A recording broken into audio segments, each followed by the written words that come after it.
Hi everyone, this is Margaret Manning with Boomerly. I'm here today with Lisa Copeland. Lisa is a dating coach who works exclusively with women over 50 and to help them find love after 50.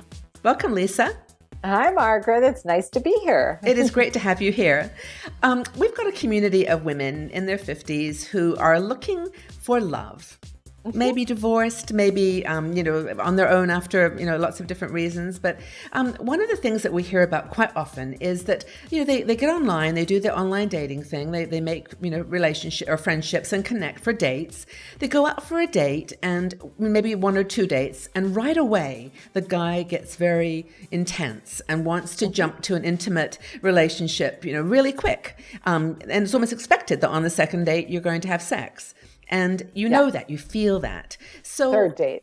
Is it third? Okay, so third date, that's six. Okay, you know this really well, better than I. But the thing is, what is that all about? I mean, why is it that, well, first of all, you have an awareness that it's not right for you, that you don't want it so quickly. But what makes men want sex so quickly?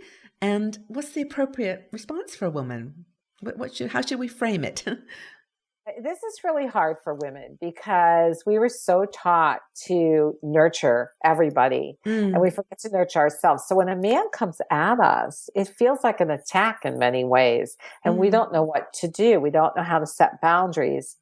The first thing is you as a woman need to get clear on what you're willing to do.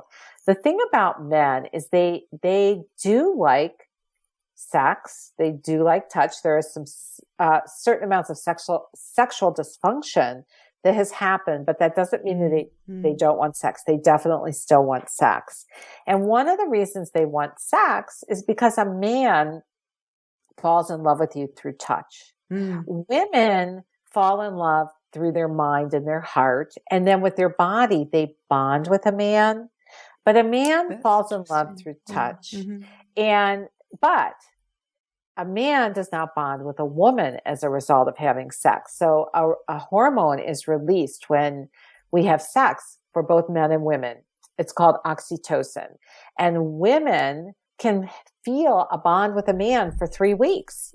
As much as 3 weeks later, a man can be done in 3 hours being bonded. It's why men can do a friends with benefits relationship better than a woman because he is done after he's had sex. So now that goes back then to, well, if he's not going to bond with me, why should I have sex with him? Yeah. If that's your goal in the relationship, to have a long-term relationship that's deep and meaningful and they want to have sex, but I suppose that's what you have to figure out.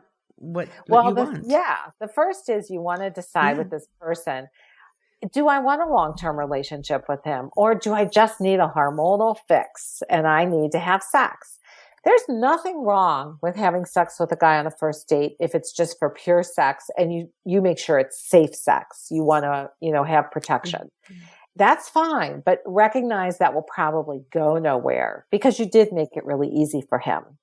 So I have a guy friend. He tells me that one of the best women he went out with was a woman that said, you won't get a really good kiss from me until the third date. And it's only, and she did it playfully, not mean. She did it playfully. She said, and it's only if I think you're kiss worthy. It's a little like sponge worthy. Really too. It's cool. It's a flirt. Sweet. It's a little like sponge worthy. If you ever watch Seinfeld where, she goes, you have to be sponge worthy. So she made it playful. She made it fun. They got to know each other.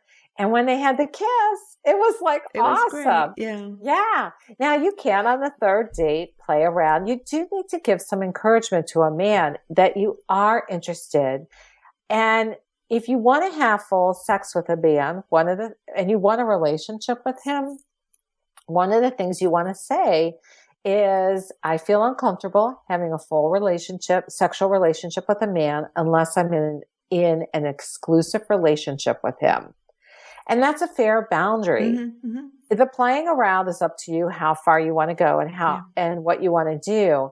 But you do want to encourage. So like that third date, my friend described, they just made out like it was like the best. And making out is really very sensual.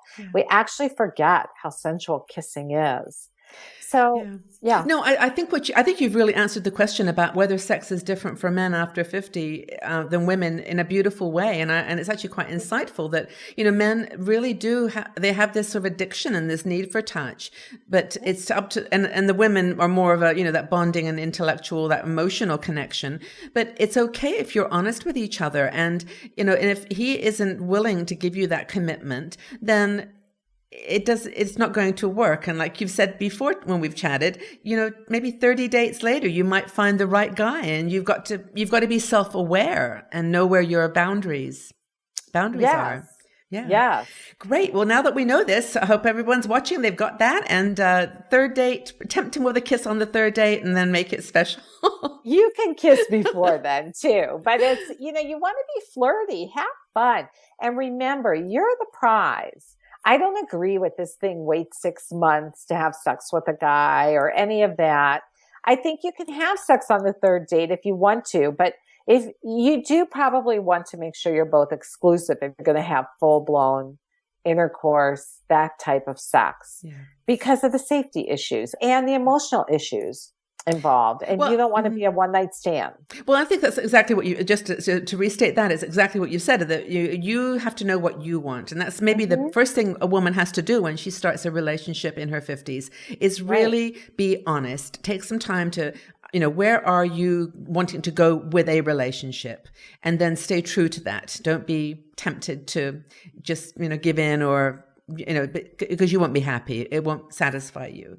I've had clients call me, my one-on-one clients, we set the boundary. They didn't honor their boundary. Yeah. And they were crying because they were like, oh my God, I'm so upset with myself for not honoring my own boundary. We make it so hard on ourselves though, don't we? Let's just relax. Anyway, Lisa, this has been fantastic. Really educated us on the mind of the man. Thank you so much. I really appreciate it. You're so welcome. Thanks, Lisa. Take good care. Bye, Margaret. Bye for now.